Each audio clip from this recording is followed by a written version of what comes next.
Assalamualaikum warahmatullahi wabarakatuh. Bismillahirrahmanirrahim. Alhamdulillahi rabbil alamin. Wassalatu wassalamu ala ashrafil anbiya'i wal mursalin wa ala alihi wa sahbihi ajma'in. Allahumma salli ala sayyidina Muhammad salatan tukhrijuni min zulumatil wahmi wa tuqrimuni binuril fahmi wa tudihuli ma ashkala hatta yufham. Innaka anta ta'lamu wa la a'lam, innaka anta 'allamul ghuyub. Subhanaka la ilma lana illa ma 'allamtana innaka antal alimul hakim. Bismillahi masyaallah wa la quwwata illa billah masyaallah. Kullu nikmatin minallah, Masya Allah, al-khairu kulluhu biyadillah, Masya Allah, la yasrifu su'a ilallah. Rabbi syrah li sadri wa yassir li amri wa hlul uqdatan min lisani yafqahu qawli. Allahumma yassir wa la tu'assir, Rabbi tammin bil khair, wa la hawla wa la quwwata illa billahil alimul azim. Amma ba'du. InsyaAllah pada malam ini masuk malam yang keempat untuk kita membacakan tentang hadis daripada 40 hadis kelebihan ilmu dan ulama yang telah disusun oleh Kiai Muhammad Syukri bin Unus Al-Banjari. Mudah-mudahan dengan mendengarnya hadis baginda Nabi SAW dapat juga peluang untuk kita melantunkan salawat kita kepada Sayyidina Rasulullah sallallahu alaihi wasallam. Mudah-mudahan juga akan mendapat kebaikan di sisi Allah Subhanahu taala dengan apa yang kita lakukan pada setiap malam, iaitu mendengar apa yang telah ditinggalkan oleh Sayyidina Rasulullah sallallahu alaihi wasallam. Bismillahirrahmanirrahim. Kita masuk kepada hadis yang ke-25, iaitu yang menyebutkan tentang semua pelajar pasti untung, iaitu mereka yang belajar ilmu, dan kalau faham ilmu maka bertambah untung lagi. Wa an Wasilata nal Asfa'i radhiyallahu anhu yaqulu, daripada Wasilah bin Asqa radhiyallahu anhu berkata, qala Rasulullah sallallahu alaihi wasallam, telah bersabda Rasulullah sallallahu alaihi wasallam,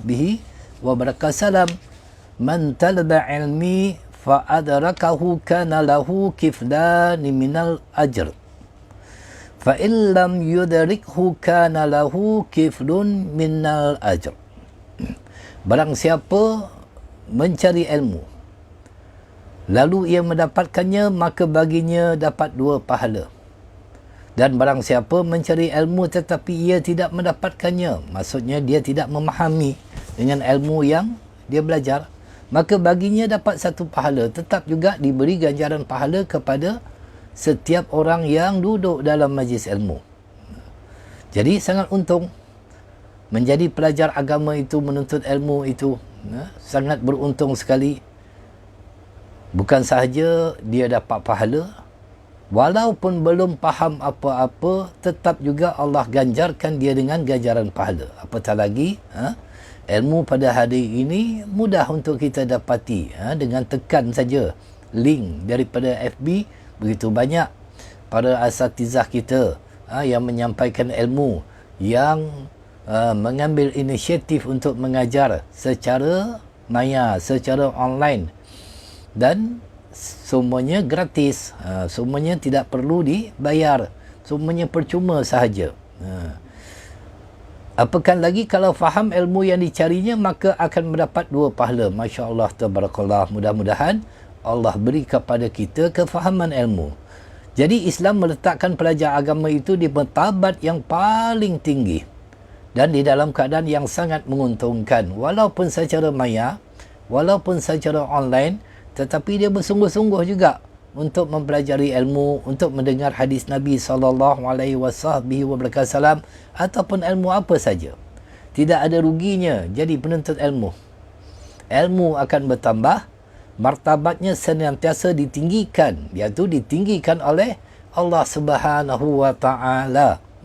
Kita bukan nak martabat kita tinggi di sisi manusia, tetapi kita nak martabat kita dipandang oleh Allah SWT dan ditinggikan oleh Allah. Rezekinya dijamin, rezekinya dijamin. Kadang-kadang orang sibuk mencari rezeki yang menyebabkan mereka itu terlepas peluang untuk menuntut ilmu. Ini ramai, cukup ramai.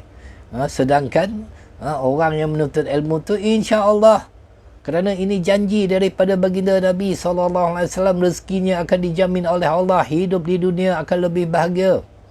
Yang dikerjakan saban hari pekerjaan Nabi-Nabi, subhanallah.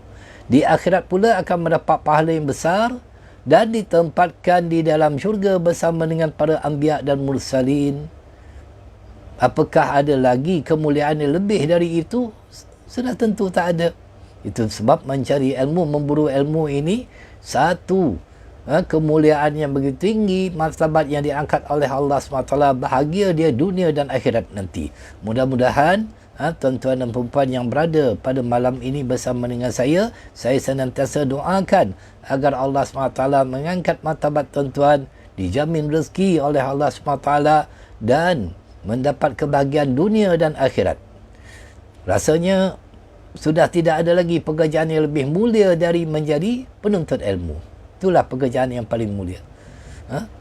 Apakah lagi kalau kelak akan menjadi ulama yang dapat menyinari masyarakat dengan ilmunya. Apatah lagi kalau dia memahami ilmu, nanti dia boleh mengajar pula kepada orang ramai. Masya Allah, tabarakallah. Maka akan lebih tinggi dan akan lebih mulia lagi martabatnya di sisi Allah Subhanahu wa taala. Jadi sama-samalah kita berdoa, ya Allah, jadikanlah kami dari hamba-hamba-Mu yang senantiasa haus dengan ilmu pengetahuan. Lapangkanlah dada kami untuk menerima ilmu yang bermanfaat. Dan kumpulkanlah kami di hari kiamat bersama dengan para anbiya dan mursalin. Amin ya rabbal alamin. Iaitu kita senantiasa berdoa agar Allah mengangkat martabat kita itu di sisinya. Hadis yang seterusnya, hadis yang ke-26, iaitu kelebihan mengajarkan ilmu. An Ibn Mas'udin radhiyallahu anhu qala, daripada Ibnu Mas'ud radhiyallahu anhu qala, berkata, qala Rasulullah sallallahu alaihi wasallam, Rasulullah sallallahu alaihi wasallam bersabda, nadarallahu humra'an sami'a minna syai'an faballaghahu kama sami'ahu farubbu muballaghin aw amin sami'. Semoga Allah memberikan kebaikan dan keindahan akan seseorang yang mendengar daripada kami sesuatu, iaitu mendengar daripada Rasulullah SAW, mendengar ilmu, lalu ia menyampaikan kepada orang lain. Itu sebab selalu saya letak dalam caption itu like and share, dan kita share dengan kawan-kawan. Mungkin ada di antara mereka itu terlepas untuk menuntut, untuk mendapatkan ilmu, maka mereka juga mendapat ilmu kerana kita menyampaikan kepada orang lain. Maka barangkali orang yang mendengar itu lebih mengambil manfaat daripada orang yang menyampaikannya. Jadi mudah-mudahan dapat kita menyampaikan kepada orang lain, mudah-mudahan dia lebih faham lagi apa yang dikehendaki oleh Allah dan Rasulnya. Jadi orang yang alim itu penyambung lidah para anbiya dan pewaris tugas mereka, iaitu membawa risalah baginda Nabi SAW. Maka sudah sewajarnya ia menyampaikan ilmu yang ada di dalam dadanya kepada umatnya. Itulah tugas seorang duat, seorang da'i, senantiasa menyampaikan ilmu walau dalam keadaan apa sekalipun. Ada orang ke, tak ada orang ke, dia tetap menyampaikan ilmu. Kerana yang difikirkan ialah ganjaran di akhirat, bukan kemuliaan di sisi manusia, bukan untuk mendapatkan ganjaran habuan dunia semata-mata. Umat sangat memerlukan nasihat dan pedoman dari para ulama. Itu umat yang baik. Oleh itu ulama jangan tinggal diam. Ulama tak boleh diam, senantiasa menyampaikan ilmu. Tak boleh duduk sahaja. Sampaikan kepada orang-orang yang nak berkehendakkan ilmu. Kita tak tahu siapa yang berkehendakkan pada ilmu, kita tidak tahu. Tetapi tugas kita ialah menyampaikan, kerana kita adalah membawa risalah Nabi SAW. Mereka hendaklah senantiasa memberikan bimbingan kepada masyarakat, memimpin melaksanakan ibadat, cara melakukan ibadat sesuai dengan tuntutan Rasulullah SAW. Menjadi ikutan dalam berbuat kebaikan, menjadi qudwah hasanah kepada orang ramai dan menegur kesalahan umat. Dan menegur kesalahan itu dengan cara berhemah, menasihati mereka dan menunjukkan jalannya. Kalau ulama tinggal diam, tidak menegur kesalahan umat, tidak membimbing masyarakat ke jalan yang diredai oleh Allah SWT, bererti mereka meninggalkan tugas yang telah diamanahkan oleh Allah ke atas bahu mereka. Itu bahaya tu.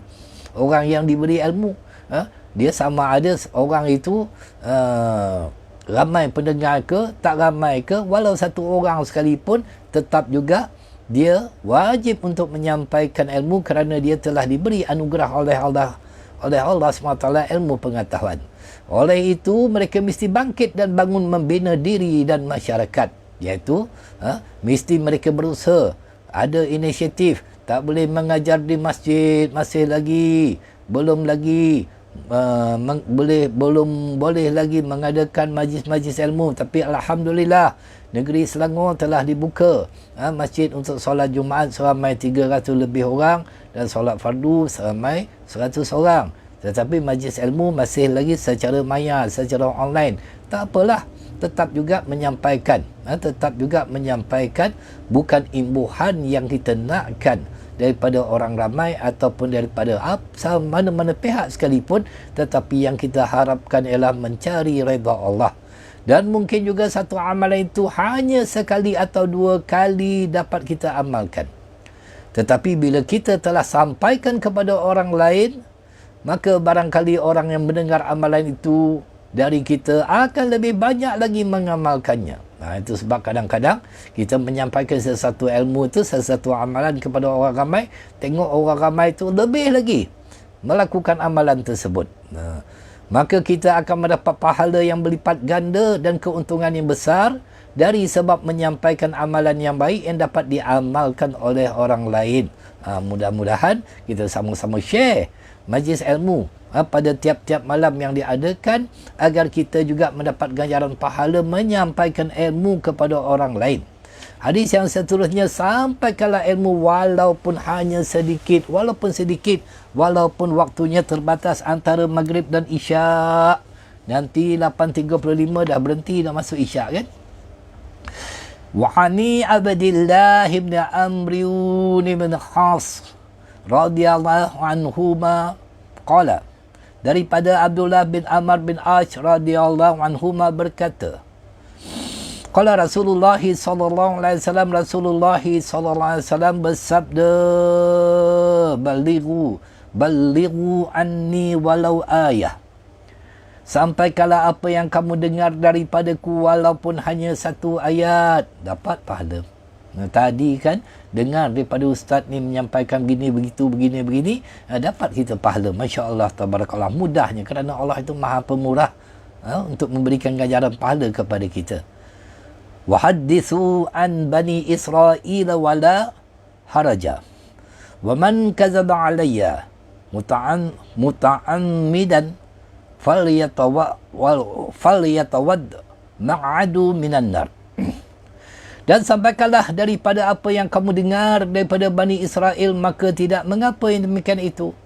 Dan barang siapa secara sengaja berbohong atas namaku, maka hendaklah ia menyediakan dirinya masuk dalam api neraka, iaitu menyampaikan sesuatu yang bukan daripada Rasulullah sallallahu alaihi wasallam. Contohnya mencipta hadis-hadis yang maudhu dan sebagainya. Untuk menjadi seorang ulama besar itu susah sekali. Bukan mudah. Nak jadi ulama bukan mudah. Jadi ustaz pun payah, tuan-tuan. Apatah lagi jadi ulama. Banyak cabarannya. Alhamdulillah, sedikit ilmu yang telah diberi oleh Allah kepada kita, hendaklah kita amalkan. Dapat sikit, kita amal sikit. Mengikut kemampuan kita. La yukallifullahu nafsan illa usaha. Allah itu tidak membebankan kita sesuai dengan kemampuan kita. Dan ilmu yang sedikit yang telah kita amalkan tadi hendaklah pula kita sampaikan kepada orang lain. Contohnya, kita yang sudah mengerti membaca surah Fatihah dengan baik, maka kita ajarkan kepada orang ramai, terutamanya kepada ahli keluarga kita dan sebagainya. Maka kita dapat menggunakannya dalam sembahyang kita kerana ia merupakan rukun qauli di dalam sembahyang. Dan kita juga sebenarnya sudah dapat mengajarkan kepada orang lain yang belum dapat membaca surah Fatihah dengan baik. Begitulah seterusnya. Kita disuruh menyampaikan ilmu yang telah kita miliki walaupun hanya sedikit. Walaupun sedikit. Itu sebab ulama' ini pembicaraannya hanya pada ilmu. Kalau bersembang pun dengan ilmu juga. Kita biasa duduk dengan para masyayikh. Mereka itu bersimbang bukan berbual kosong, tetapi semua menyampaikan ilmu. Masya Allah, tabarakallah. Kemudian masalah riwayat daripada Bani Israel, iaitu riwayat Israiliyat yang berisi kisah-kisah Bani Israel. Maka yang mana yang tidak bertentangan dengan dasar-dasar agama, maka boleh kita menyebutkannya kepada orang lain. Tetapi kalau cerita yang dongeng ataupun cerita panglipu lara, jangan kita ceritakan. Tetapi seandainya kisah-kisah Israiliyat itu bertentangan dengan agama kita, maka kita tidak boleh menceritakan kepada orang lain. Dan di sini juga disebutkan ancaman ke atas orang yang dengan sengaja berbohong atas nama Rasulullah sallallahu alaihi wasallam, iaitu mengatakan hadis sesuatu yang diyakininya bukan hadis Rasulullah. Maka orang ini diancam dengan masuk neraka seandainya dia tidak bertaubat kepada Allah Subhanahu wa taala. Sebab nak menyampaikan hadis juga perlu berhati-hati, perlu ada rujukannya, dari mana-mana kitabnya, siapa yang telah pun mentahqiqkan kitab tersebut. Ini di antara panduan-panduan untuk kita menyampaikan sesuatu ilmu. Hadis ke-28 mengambil berkat daripada Rasulullah sallallahu alaihi wasallam dan para ulama. An Mahmudin bin Rabi' radhiyallahu anhu qala, daripada Mahmud bin Rabi' radhiyallahu anhu berkata, aqaltu min Rasulillah sallallahu alaihi wasallam majjatun majjaha fi wajhi min dalwin min bi'rin kanat fi darina wa ana dhanul 5 sinin. Saya masih ingat ketika Rasulullah sallallahu alaihi wasallam menyembur, iaitu menghembuskan air ke muka saya dari sebuah timba daripada air telaga yang ada di kawasan rumah kami, dan saya ketika itu baru berumur 5 tahun. Beruntung kan? Mahmud bin Rabi' ini, apabila Rasulullah menyemburkan air daripada mulut baginda Nabi SAW yang mulia, yang penuh dengan keberkatan. Hadis ini menunjukkan bahawa Rasulullah SAW pernah menghembuskan air ke muka salah seorang sahabatnya. Yang bererti sahabat itu mengambil berkat dari semburan Rasulullah SAW tadi. Memang banyak hadis yang diriwayatkan yang membicarakan bahawa para sahabat telah mengambil berkat dari sesuatu yang ada kaitannya dengan Rasulullah SAW. Contohnya ketika Rasulullah berwuduk, berebut-rebut sahabat sampaikan nak bergaduh, nakkan air lebihan wuduk yang ada pada Rasulullah. Masya Allah, mengambil berkat daripada baginda Nabi. Mereka mengambil berkat dari sisa makanan Rasulullah SAW seperti yang diriwayatkan oleh Sayyidina Abu Ayyub Al-Ansari. Abu Ayyub Al-Ansari ini, di mana Rasulullah menumpang kan di rumahnya ketika menunggu siapnya Masjid Nabawi dan juga rumah ataupun bilik isteri-isterinya. Ya, Rasulullah singgah di rumah tersebut. Panjanglah ceritanya. Mereka juga mengambil berkat dari rambut Rasulullah SAW seperti yang dilakukan oleh para sahabat dalam peperangan Hudaibiyah, yang diambil rambut 3 helai oleh Panglima Khalid Ibn Walid yang meletakkan dia dalam serbannya. Ketika peperangan, Allah memberi kemenangan berkat daripada adanya rambut Rasulullah SAW. Satu hari serbannya itu jatuh. Dikerahkan tenteranya mencari. Cari serban aku. Dicari-cari, jadi serban itu lusuh. Dah koyak dah. Dah lama dah. Maka para tenteranya berkata, ya Khalid, beli yang lain lah. Beli yang baru lah. Ini kan dah lusuh. Bukan serban itu yang dicari, tetapi yang disayangi iaitu adanya rambut Rasulullah SAW bersama dengan serbannya itu. Mereka juga memohon supaya Rasulullah SAW meludahi tempat yang sakit, seperti yang dilakukan oleh Sayyidina Ali ketika beliau sakit mata dalam peperangan Khaybar. Begitu juga Sayyidina Abu Bakar ketika dipatuk oleh kalajengking ketika itu Rasulullah meludahinya. Tetapi kita ni jangan, orang sakit mata kita ludah makin buta nanti sebab kita tak berkat. Orang yang berkat ini hidupnya tidak berdusta, senantiasa bercakap perkara yang benar. Itu. Dan bagaimana Ummu Sulaim mengumpulkan peluh Rasulullah SAW yang sedang tidur guna dicampurkan dengan minyak wanginya yang telah ada supaya bertambah wangi lagi. Peluh Rasulullah itu berbau sangat wangi. Jadi Ummu Sulaim ketika itu dia tengok Rasulullah tidur, dia ambil peluh Rasulullah lalu dikumpulkan, dimasukkan dalam botol. Masya Allah, tabarakallah. Dan juga tidak ketinggalan panglima perang di zaman Nabi dan di zaman sahabat, iaitu Khalid bin Walid, yang menyimpan rambut Rasulullah SAW di dalam kopiahnya. Sangat banyak. Kalau mahu disebutkan tentang perbuatan sahabat yang menunjukkan bahawa mereka mengambil daripada berkat Rasulullah SAW. Ada yang minum air kumbahan Rasulullah, ada yang minum darah bekam Rasulullah. Semua ada keberkatan. Kerana baginda Nabi SAW itu orang yang berkat. Tidak ada kotoran pada dirinya. Di mana Rasulullah kalau buang air kecil, berbau kasturi. Allah Rabbi.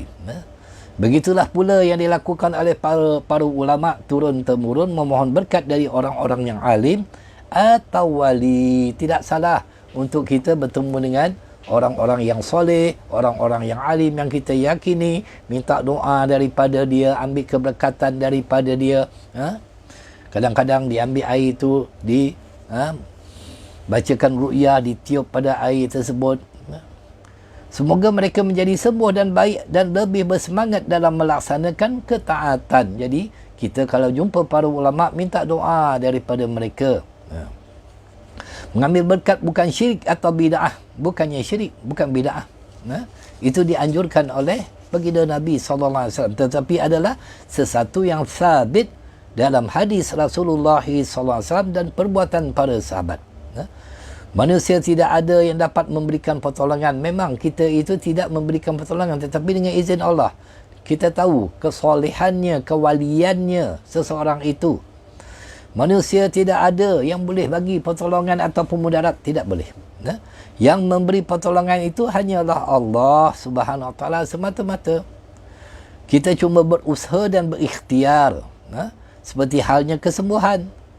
Bukan kita yang boleh menyembuhkan seseorang itu, tetapi hanya dimiliki oleh Allah Subhanahu Wa Taala dan juga tidak dimiliki oleh seorang doktor, seorang pakar sekalipun.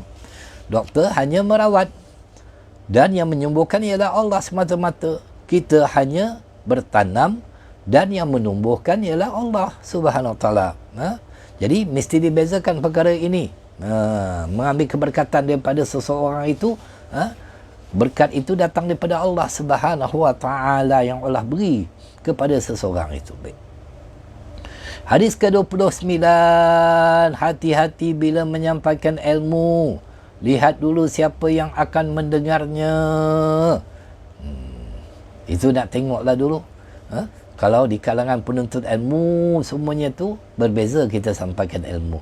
Tetapi di kalangan orang-orang yang biasa, orang-orang awam itu berbeza. Baik.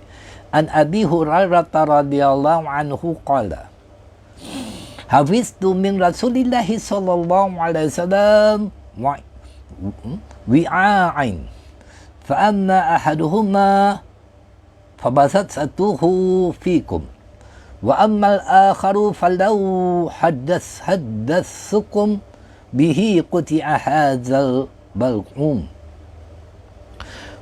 Daripada Abu Hurairah radhiyallahu anhu berkata, aku telah ingat daripada Rasulullah sallallahu alaihi wasallam dua jenis ilmu.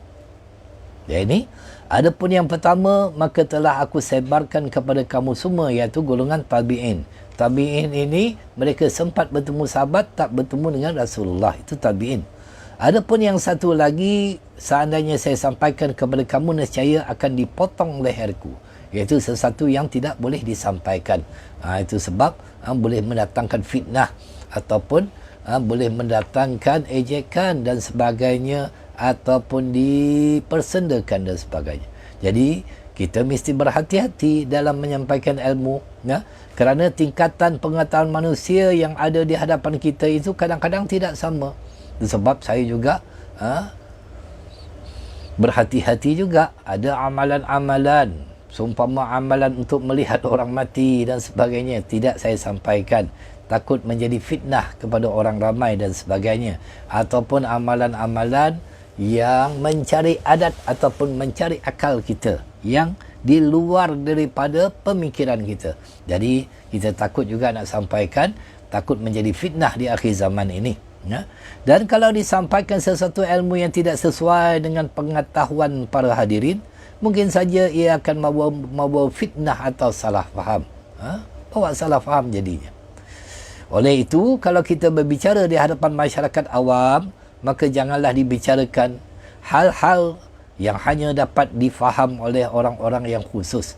Kerana orang-orang yang khusus itu yang diberi oleh Allah SWT kefahaman yang berbeza dengan orang awam. Kalau tidak, nanti akan jadi fitnah. Jadi fitnah ataupun pemusuhan yang dapat membawa kepada perkelahian dan kekacauan. Pernah dulu saya menyampaikan satu ilmu yang telah pun diwariskan oleh almarhum Tuan Guru Haji Hussein bin Tahir rahimahullah ta'ala, iaitu datuk saya sendiri, tentang membaca surah Al-Qadar pada seseorang yang mati. Jadi fitnah betul, jadi viral betul, orang hentam macam-macam, sedangkan ada kitabnya, ada hadisnya dan sebagainya. Begitu banyak kitab-kitab yang menulis tentang kemuliaan surah Al-Qadar itu. Namun sebahagian dari penceramah terkadang merasa syok sendiri. Ini bahaya tu. Apabila menyampaikan hal-hal yang ganjil, iaitu yang pelik, yang menyebabkan orang melihat, mendengarnya, dia kata ini tak munasabah ni. Akhirnya jadi fitnah. Jadi fitnah. Yang walaupun misalnya apa yang disampaikan itu benar, tetapi akan berakibat buruk bagi sebagian hadirin yang belum faham. Itu sebab kepada penuntut ilmu berbeza. Mereka itu telah pun mempelajari kitab-kitab, jadi ada tertulis di dalam kitab, maka boleh kita sampaikan. Tetapi kepada orang-orang awam, tak boleh kita sampaikan sesuatu yang pelik pada pandangan mereka. Oleh kerana itu, maka perlu adanya kelas tertentu bagi sesuatu pengajian, supaya ilmu yang disampaikan itu dapat disesuaikan dengan keadaan mereka yang hadir. Itu sebab ada orang-orang yang tertentu, kalau penuntut ilmu itu beza, kalau orang awam itu beza. Baik. Hadis ke-30, masya-Allah tabarakallah, ada 30 hadis dah. Malam yang keempat pada malam ini. Semua sabda Nabi SAW adalah benar. Tidak ada satu pun yang tipu. Ani Abdullah ibn Amrun al-As radhiyallahu anhuma qala, daripada Abdullah bin Amr bin As radhiyallahu anhuma berkata, kuntu akatubu kullu syai'in sami'tuhu min Rasulillah sallallahu alaihi wasallam fanahadani Quraisy. Adalah aku menulis segala sesuatu yang aku dengar daripada Rasulullah sallallahu alaihi wasallam, lalu orang-orang Quraisy melarang aku daripada yang demikian itu, dan mereka berkata, waqalu taktubu kullu syai'in wa Rasulullah sallallahu alaihi wasallam bashar. yatakallamu fir ridha wal ghadab fa amsaktu anil kitabi hatta zakartu zalika li Rasulillahi sallallahu alaihi wasallam fa ma'a bi asbu'ihi ila fi wa qala uktub fa walladhi nafsihi bi yadihi ma yakhruju minhu illa haqqan. Masya-Allah, tabarakallah. Jadi Abdullah bin Amr bin Aish ni dia menulis apa yang Rasulullah sampaikan, dia tulis. Orang-orang Quraisy melarangnya. Lalu orang Quraisy itu berkata, apakah engkau menulis segala sesuatu yang diucapkan oleh Rasulullah, sedangkan beliau adalah seorang manusia biasa yang bercakap-cakap dalam keadaan reda dan marah. Maka saya pun berhenti daripada menulis segala perkataan Rasulullah sallallahu alaihi wasallam yang aku dengar. Sehingga sampai satu masa, maka aku menyebutkan yang demikian itu bagi Rasulullah sallallahu alaihi wasallam. Lalu Rasulullah mengisyaratkan dengan telunjuknya ke arah mulutnya sambil bersabda, tulislah. Uktub, tulislah. Olehmu apa-apa yang aku katakan. Maka demi Tuhan yang diriku di dalam kekuasaannya, tidak keluar daripada mulutku ini kecuali perkataan yang benar. Itu sebab salah satu daripada cara menuntut ilmu iaitu menulis ilmu tersebut. Menulis ilmu tersebut. Ada orang Bedawi yang datang kepada Rasulullah. Dia dengar banjir Rasulullah. Akhirnya dia kata, susah nak faham ya Rasulullah. Maka Rasulullah mengangkat tangan kanannya. Maka Rasulullah mengisyaratkan, tulislah. Tulis. Itu akan memudahkan kita memahami ilmu. Jadi Nabi kita iaitu Nabi Muhammad sallallahu alaihi wasallam, walaupun beliau seorang manusia, namun Allah Subhanahu wa taala telah memberikan kepadanya beberapa khususiat, keistimewaan. Di antaranya baginda manusia tapi maksum. Kita manusia banyak dosa. Itu beza antara kita dengan Rasulullah sallallahu alaihi wasallam. Maksum bererti terpelihara daripada segala dosa, baik besar ataupun kecil, perkataan ataupun perbuatan. Jadi tidak ada perbuatan dan perkataan Nabi sallallahu alaihi wasallam itu tidak benar, kerana Rasulullah bercakap semuanya wahyu daripada Allah. Semua perkataan perbuatan Rasulullah itu benar, kerana Allah SWT memelihara baginda Nabi dari segala dosa baik besar ataupun kecil, sebelum menjadi Rasul ataupun setelah menjadi Rasul. Begitu juga dengan Nabi-Nabi yang lain. Maka tidak ada dosa bagi para anbiya itu. Apatah lagi kepada Rasulullah SAW, walaupun dosa yang kecil sekalipun, kerana mereka dipelihara oleh Allah Subhanahu wa taala. Hadis yang seterusnya, memelihara ilmu dengan cara menulisnya. Masuk bab kepada menulisnya. Seumpama kata Imam Syafi'i, apabila engkau memburu mendapat buruan engkau itu, maka tambatlah ia. Seandainya ia tidak ditambat, maka ia akan terlepas. Begitulah apabila engkau mendengar ilmu, hendaklah engkau menulisnya. Apabila engkau tidak menulisnya, maka ia akan meluputkan engkau daripada mengingat ilmu yang telah engkau pelajari. Itu penting menulis. An Abi Hurairah radhiyallahu anhu qala saqa rajulun minan ansari ila Rasulillah sallallahu alaihi wasallam faqala. Orang Ansar, bukan yang Badawi. Minta maaf, tadi saya cerita tentang Badawi. Ya Rasulullah, inni la asma'u minkal hadithu faya'ajibuni wala afazu. Apa kata orang Ansar itu? Inni la asma'u minkal hadithu faya'ajibuni wala afazu.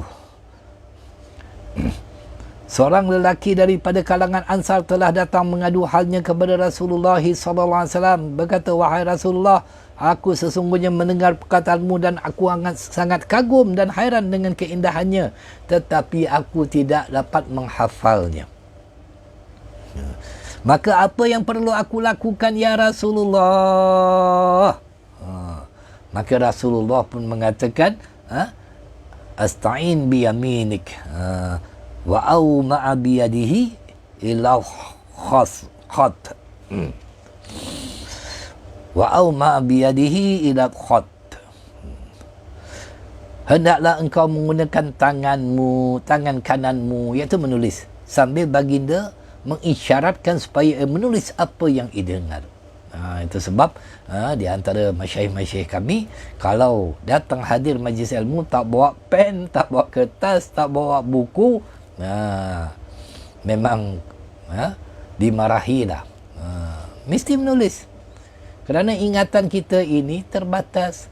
Kita ni tuan-tuan dan puan, nombor handphone pun kita kena tulis. Orang bagi nombor handphone kan, kita kata nanti dulu, ambil kertas tulis dulu.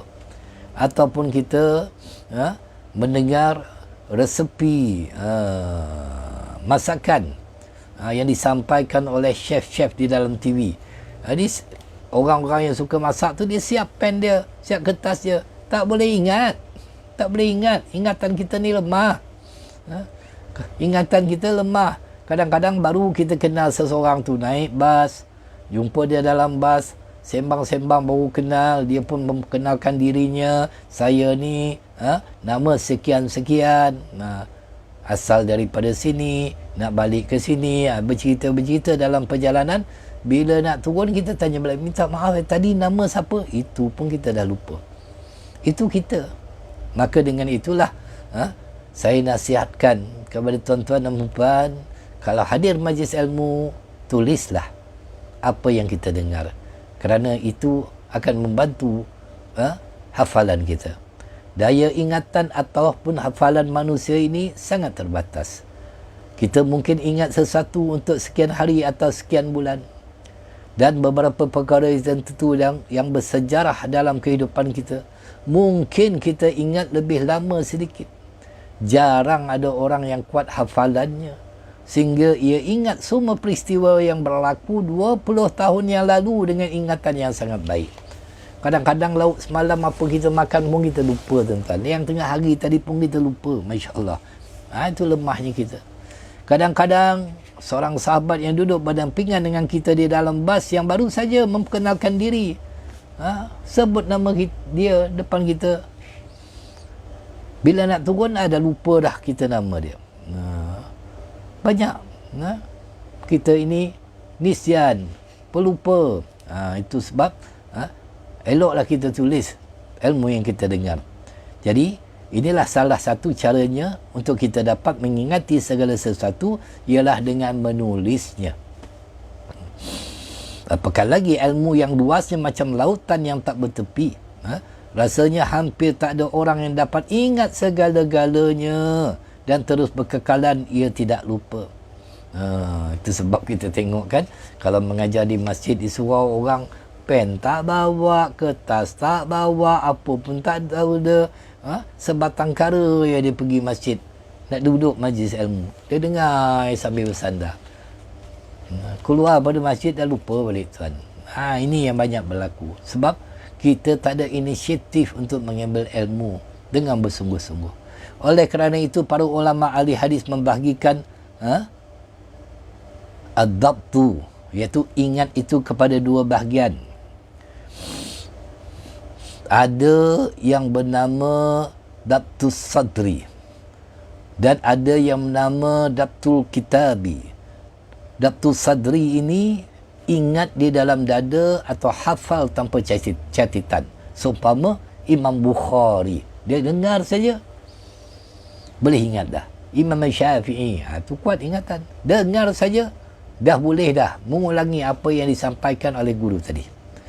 Iaitu bagi orang-orang yang tertentu yang sangat kuat hafalannya.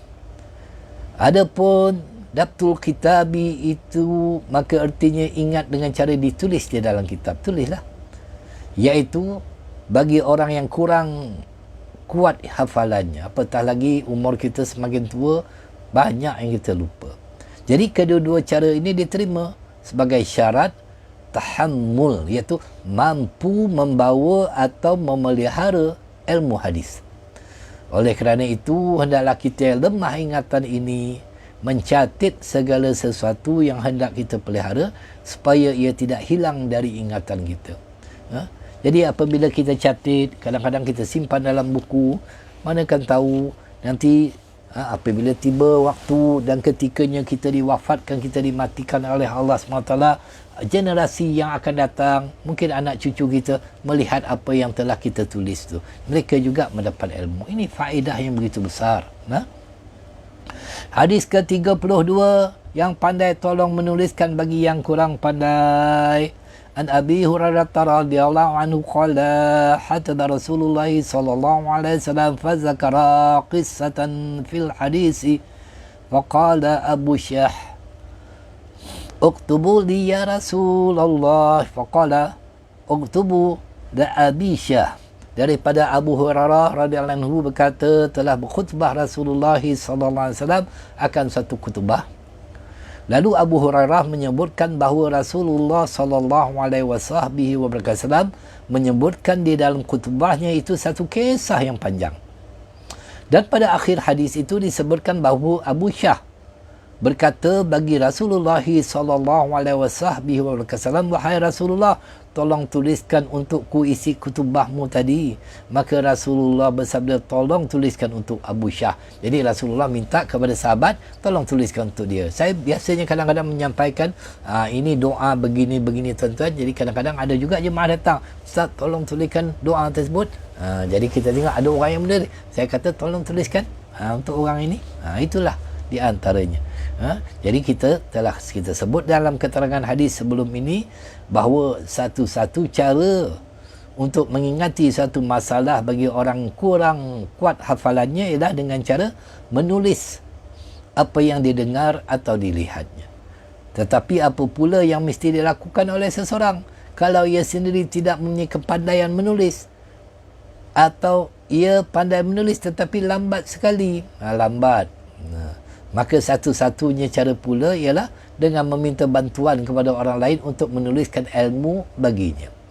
Maka atas dasar ini, para ulama yang mengerti dan yang mempunyai ilmu yang banyak, mereka mengarang kitab-kitab lalu menyiarkan untuk menjadi bahan bacaan orang lain. Dengan cara itu, penuntut ilmu atau orang awam cukup dengan memiliki kitab yang telah disusun oleh para ulama dan mereka terus saja mempelajarinya. Mudah kan tuan-tuan? Kita tak payah karang kitab. Ulama dah karang dah. Kita beli kitab, tadah, duduk depan ulama, dengar. Masya Allah.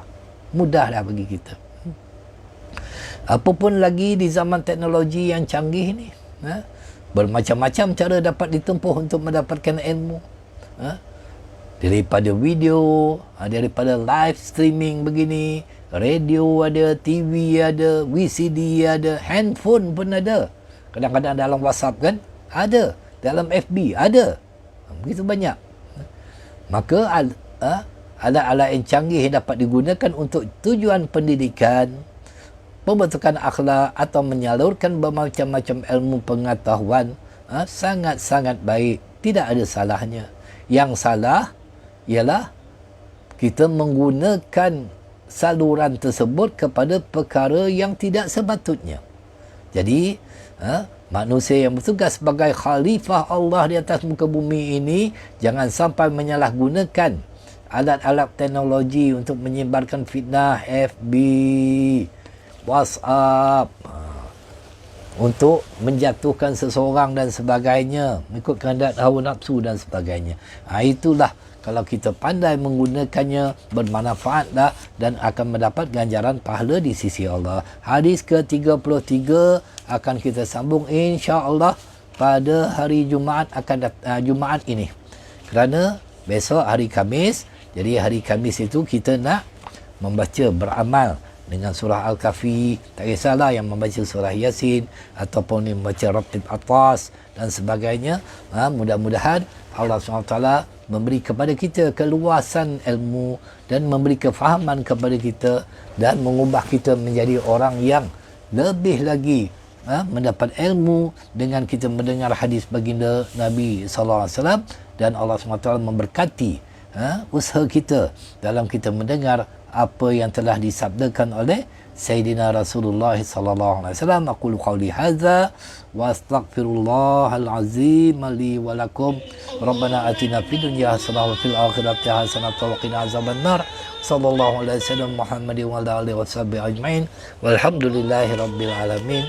Assalamualaikum warahmatullahi wabarakatuh.